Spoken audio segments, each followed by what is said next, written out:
Hello, everyone. My name is Alexander Zepeda, and welcome to my review of issue number one of Captain America, the original 1941 comic starring the first Avenger himself, of which I am a huge fan. Written by Joe Simon and Jack Kirby, this comic tells the story of Steve Rogers, a scrawny average Joe who had dreams of serving in the army but was denied because of his physical and mental limitations. That is, until Professor Reinstein, a scientist who operated from a secret laboratory hidden in plain sight, developed a super soldier serum that transformed Rogers into the hero known as Captain America. Together with his sidekick, Bucky Barnes, Captain America sets off to foil the plans of Nazi agents, including his most iconic villain, the Red Skull. Let me see if I can get him up here. Yeah. The Red Skull. Scary, huh? Anyway, the book also has two bonus stories in the form of Hurricane and Cave Boy, but Captain America is the star of the book. What interests me the most about this book is how relatable it is, especially for those who lived during World War II. Now, America didn't enter the war until the Japanese attacked Pearl Harbor just 9 months after this book was published. However, just because America at the time didn't enter the war right off the bat doesn't mean America didn't know what was going on. Adolf Hitler was doing horrible things that America couldn't ignore. Things that went against everything America believed in. And Captain America presented an idea of what was happening in a child friendly manner that readers could easily understand. When America eventually entered the war, several comic books, including Captain America, were included in care packages for soldiers. Captain America's heroics not only kept the soldiers' morale up, but it also reminded them of what they were fighting for. Steve Rogers and Bucky Barnes themselves were also relatable as they portrayed the average man. Before the injection, Steve Rogers was just an ordinary man. Anyone could have taken the super soldier serum, but Simon and Kirby purposefully had it given to what could be described as a weakling. They did this to show readers that despite one's shortcomings and supposed insignificance, they can still make meaningful changes in this world. A conversation between Steve Rogers and Bucky Barnes illustrates this point. And so, to give you some context, at this point in the comic book, Bucky doesn't know that Steve Rogers is Captain America. When Captain America makes headlines again, Bucky says to Rogers, "Boy, how I'd like to meet that guy. I wish I could be like him." In reply, Rogers says to Bucky, "Maybe you can, Bucky. Maybe you can." Bucky later discovers that Rogers is Captain America, and in light of this discovery, Rogers makes Bucky his partner. From that day forward, Bucky becomes the Robin the Boy Wonder to Rogers' Batman. The initial exchange between Bucky and Rogers is a representation of what the comic book is doing for readers. It is telling readers that it doesn't matter who you are, what you are, or where you came from. You are capable of doing extraordinary things despite your limitations. And in doing so, you can make the world a better place. As I mentioned before, the comic book formatting enhances the story because it is child friendly. I mean, look at these bright colors. and how the pictures are organized, that which implies movement. This makes the story easy to read while not taking anything away from the plot. Aside from the dialogue and the setup sections, this book is truly an example of showing the story and not telling the story, which is something many authors try to strive for.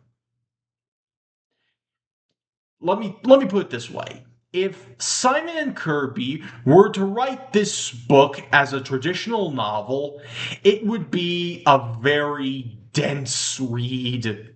With so much action going on, no one's going to have the patience to sit through all of those words and take them in. They just tire out too easily, and they just eventually put the book away and or to gather dust. They also wouldn't be able to get people to picture the action scenes in their minds without drifting into descriptions that aren't really suitable for younger readers.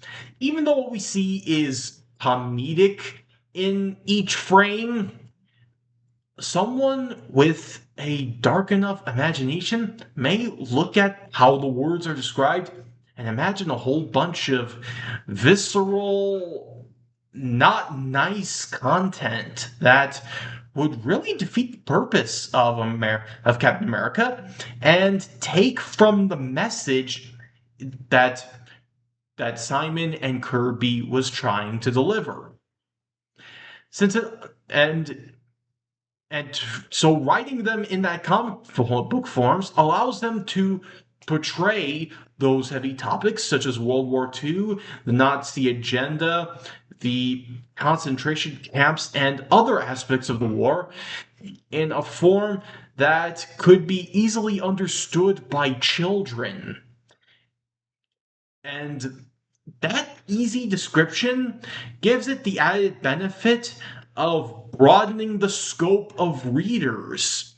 Not everyone's going to process information the same way, and with comic books, it essentially forces one's mind into thinking a certain way because the pictures that are already there won't let you imagine anything else.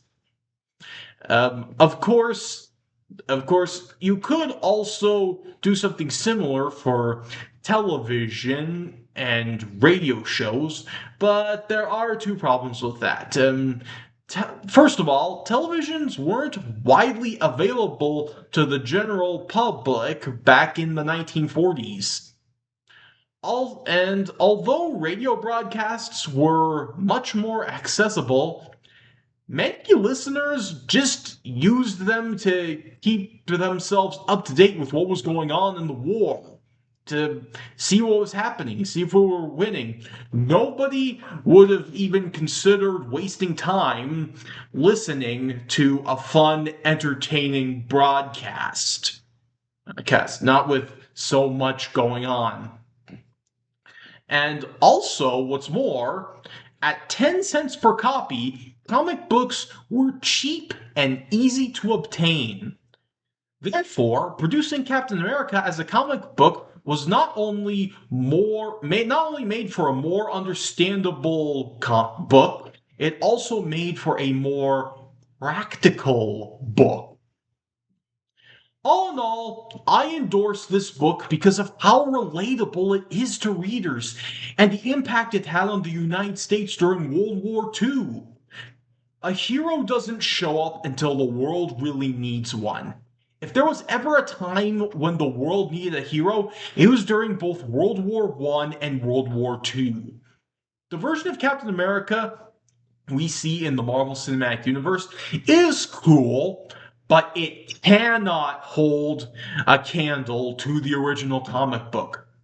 Sorry, Chris Evans. I admire your work, but what's written here, that's legendary stuff that I just cannot bring myself to downvote.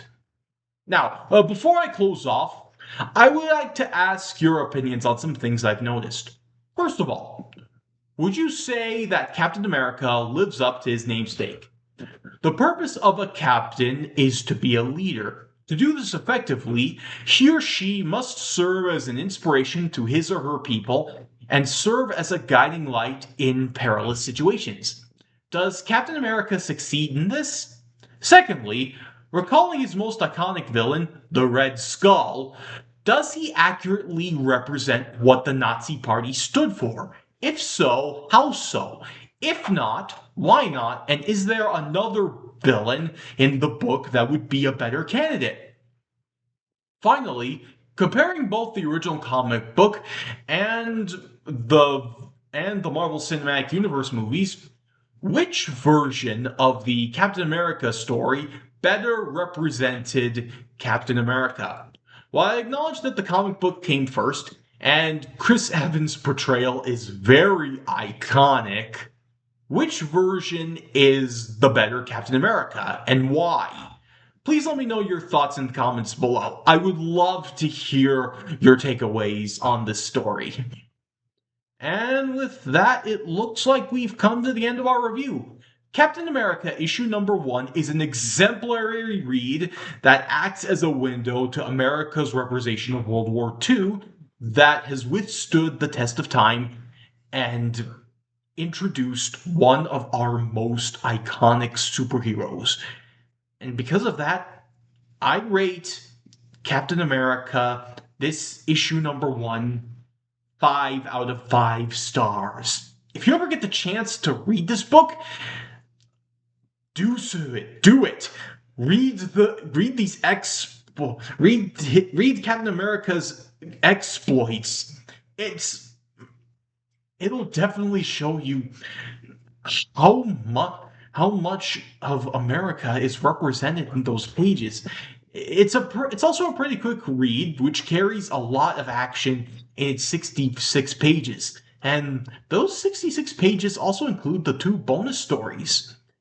Anyway, thank you so much for watching. Leave your thoughts in the comments down below, and I'll see you in the next review.